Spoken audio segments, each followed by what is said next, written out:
Hello, everyone. Thank you again for joining Dorsey Ross on this episode of The Dorsey Ross Show. In this episode, Dorsey interviews another special guest that will give you hope and inspire you. Hello, everyone. Thank you again for joining me on another episode of the Dorsey Ross podcast.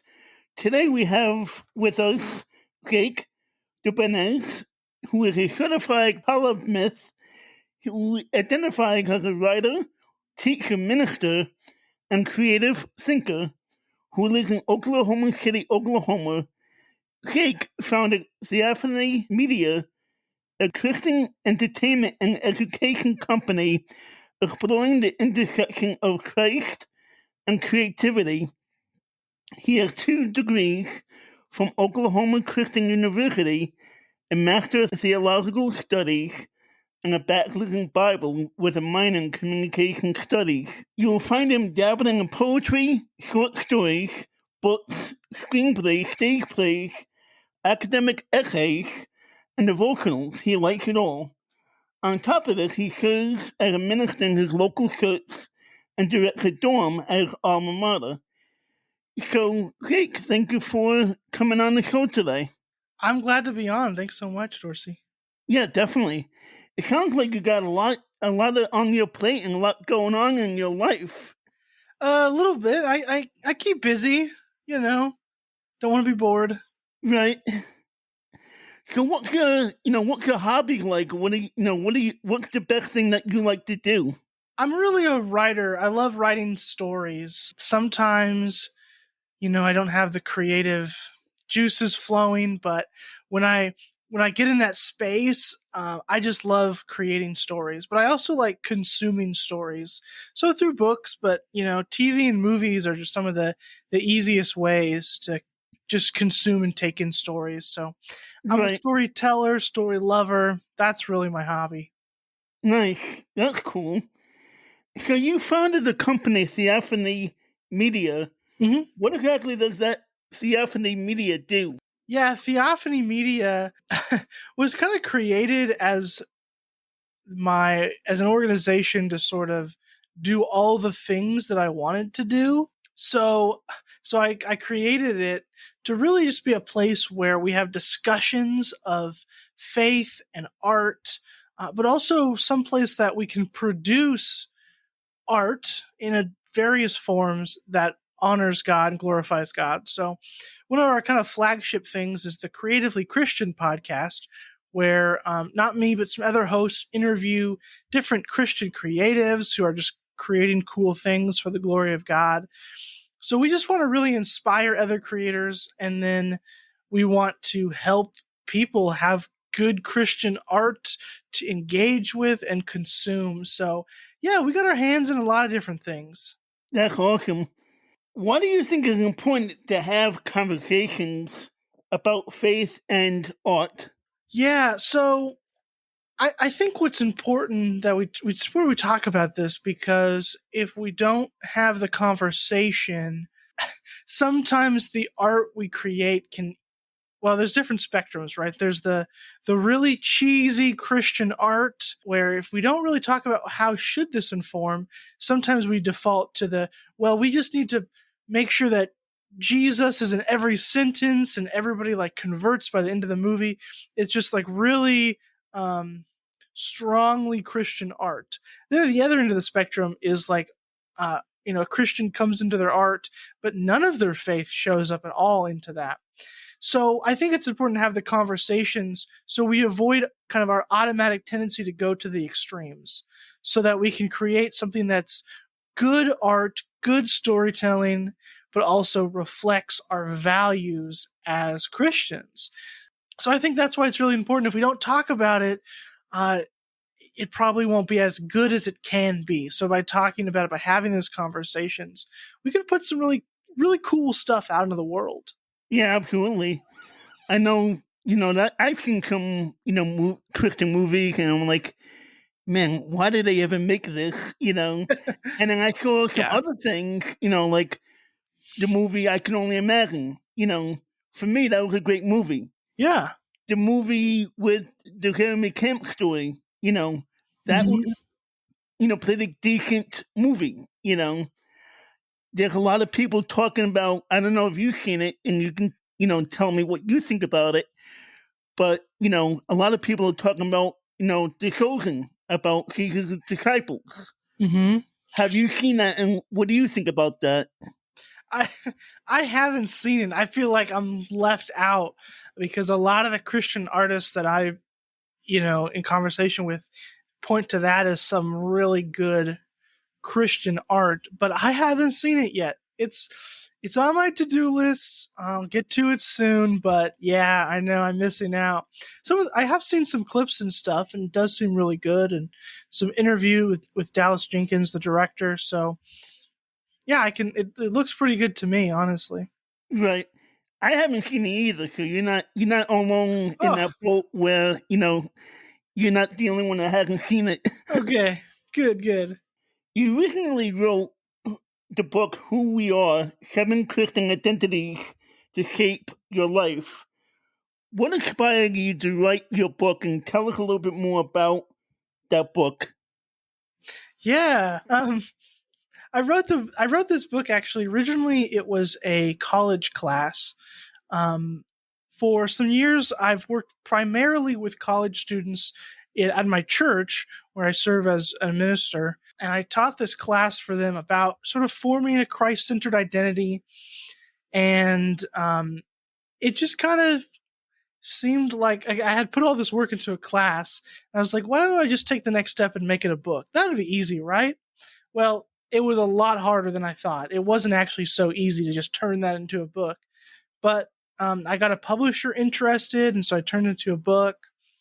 But a lot of my research, in grad school and in ministry has been a lot about forming an identity in Christ, spiritual formation. So a lot of those interests kind of converge in this book.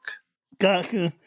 What does that look like to you? What is your Christian identity, and what makes our identity specifically Christian?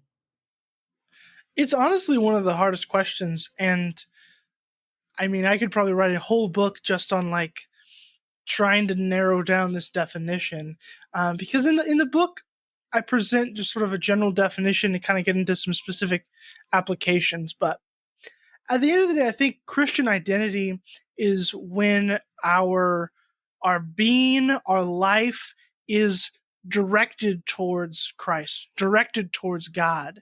So, what makes up a human being? There's a lot of stuff, but in general, you have like our mind, our body, the things we do, our feelings, those kind of things. If those are pointing and in service of God, we have Christian identity.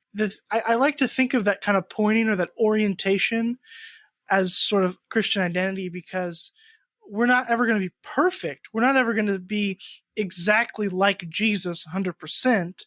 But if we're kind of like on that journey, if we're sort of pointed in that direction, I think that's really what we're supposed to be striving for. We can't reach perfection, but hopefully we can get pretty good.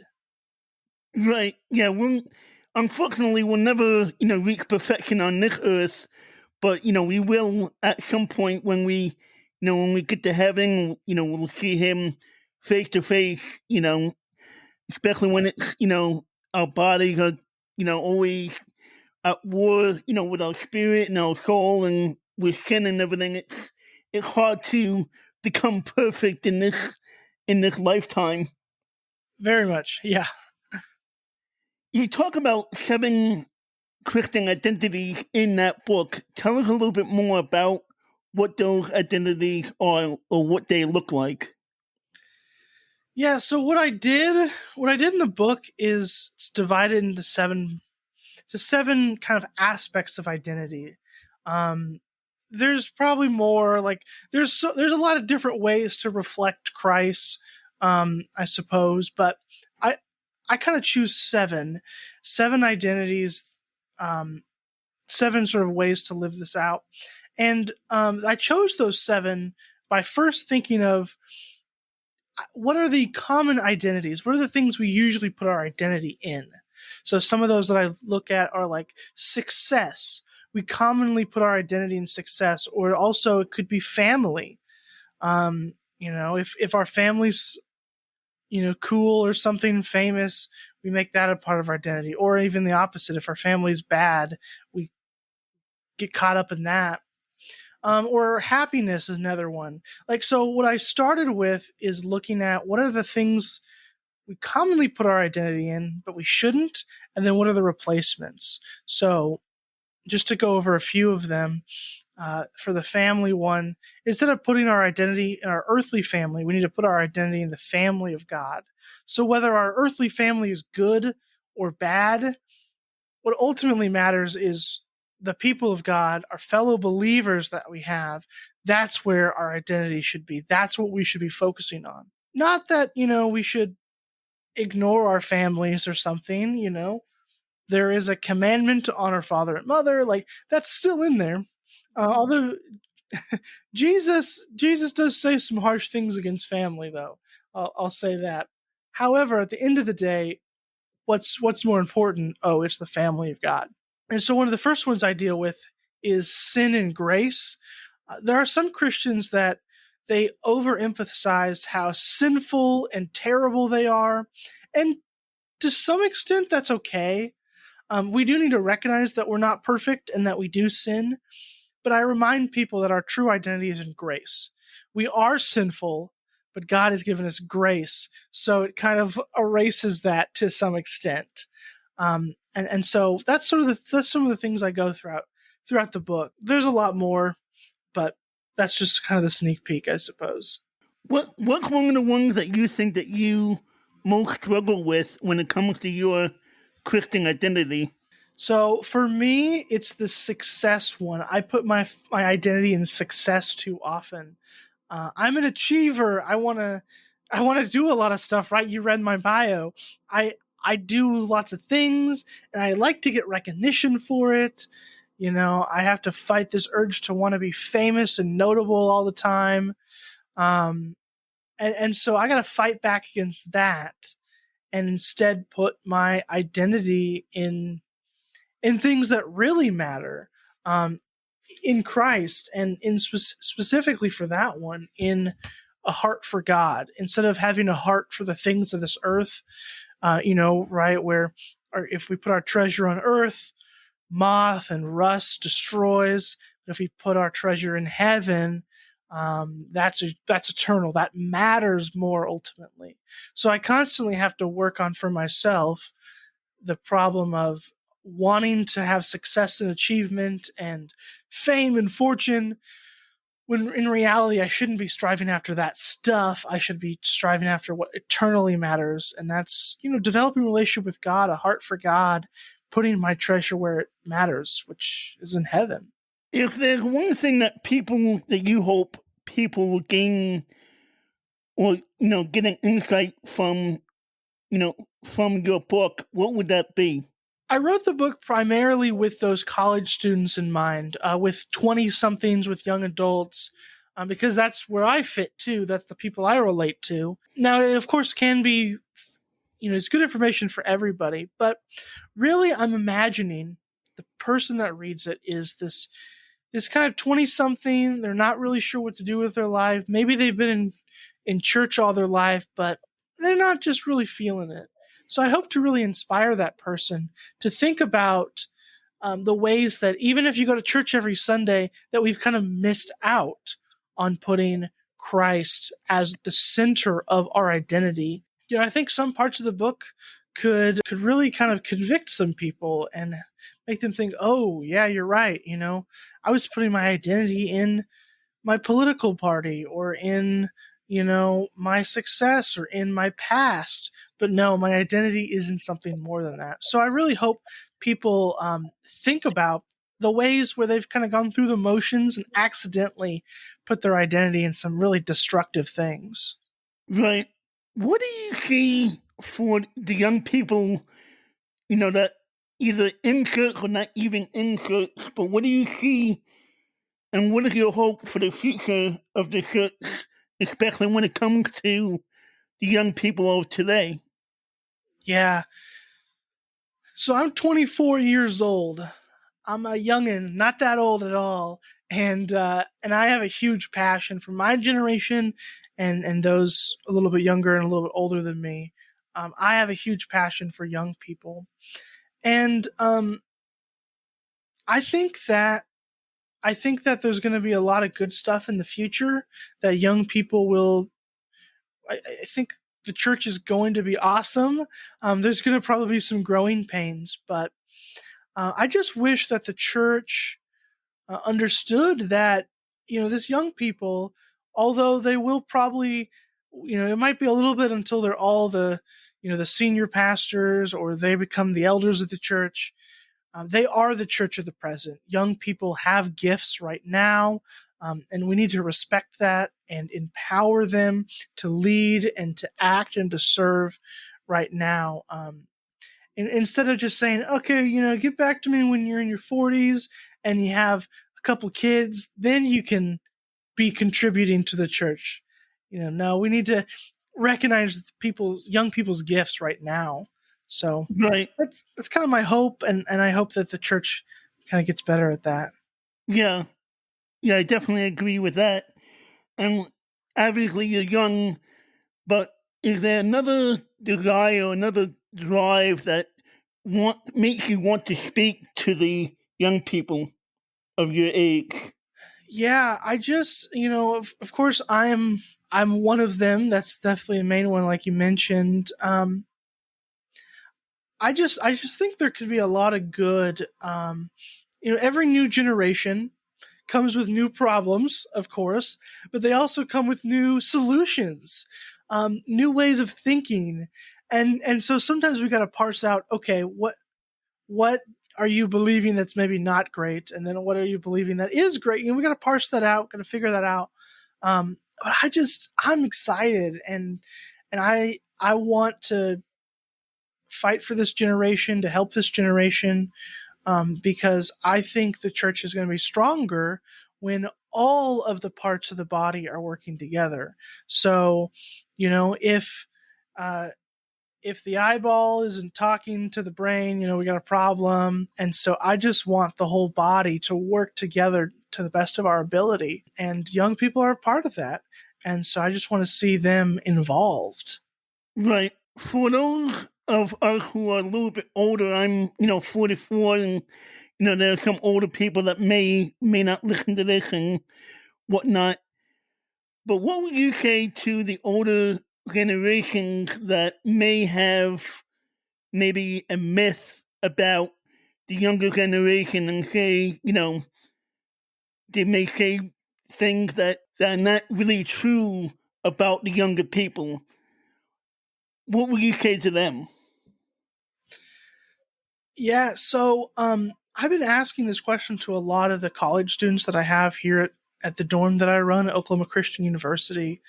And I think some of the themes that stick out, young people are very, they're sensitive to issues. Now, maybe we could argue, being too sensitive in some areas, but um, this generation has a huge heart for the hurting, for the broken, for the disenfranchised, the marginalized, and I think sometimes there's this idea that young people are just saying these things or posting these things um, just to be cool, just to virtue signal, just to show other friends, hey, I'm progressive and nice and stuff. But I think there's a genuine heart. These people genuinely care about the world and they will fight for it. But they're going to need the help of the older generation. So I encourage older people to listen, to just open their ears, open their homes, go out to lunch with these people, and just listen to them, because I think they have some really good ideas and I think they have a passion. But they're going to need to work with other people to really get some of these done and get those problems solved. So Right. I think that's what I would say. So, what are some of the next projects that you are working on? And would you ever consider possibly, producing a maybe a Christian documentary or, a Christian movie at some point? Well, I got a lot of projects, of course. I'm hoping to publish some fiction soon-ish. We'll see how that happens, because that's my true love, fiction writer. Love writing nonfiction, love doing that, but fiction is just kind of a fun way to instruct and help people. Although I try to make my nonfiction fun too, but it's different, right? Yeah, I would love to do some kind of documentary, some kind of work. I'm really focusing on trying to figure out ways to help young people in the church. I'm sort of in the beginning stages of a local sort of conference for that. I would love to do a documentary. I've always wanted to, but there are some certain challenges, technical challenges mostly, to overcome. But I think that can be a very fun, interesting visual way to instruct. I don't know about a movie. I got some movie scripts in me, but I got to make the right connections and, rub shoulders with the right people. So Right. if anybody out there listening or watching, if you're the right connection. Well, maybe one of the the brothers, that create these movies, maybe they'll listen to this. Love it. Yeah. Let's talk. Let's have some conversations. Yeah. Well, Jake, thank you again for joining us. I greatly appreciate having you on the show today. Yeah, thank you so much. I love talking about this stuff. I'm passionate about it. Love sharing it. You don't become a writer to make money. It's because you have this message and you got to get it out there. Right. So I appreciate opportunities like this to get that message out there. So thank you so much. Well, I'm an author as well, and I completely agree with you that you're not in it for the money. So. Yeah, definitely. If there was something that you would want to say to the young people that may listen to this later on, what would that be? An encouragement word. Ooh, yeah, that's a good one. Good question. I would say hang in there, but keep that fire. The world might try to quench that fire or tell you you're not old enough or you're not smart enough or whatever. But if you have a fire to change the world, to make the world a better place, to help people, don't let that flame go. Fan that flame. It might require a season of waiting and patience, but don't let that go, because the world needs that. The world needs those passionate people who want to make a difference. So Amen. I think that's what I would say. Yeah. Well, again, thank you again for joining us. And guys, thank you again for joining in and tuning in. And, please share, donate to this podcast. And until next time, have a great day. God bless. Bye-bye. Thank you again for joining Dorsey Ross on this episode of The Dorsey Ross Show. Please like, share, and tell others about the show. Also, please check out the other podcast episodes. And if you would like, donate to this podcast and buy Dorsey a coffee. Thanks again for tuning in, and we'll catch you in the next episode.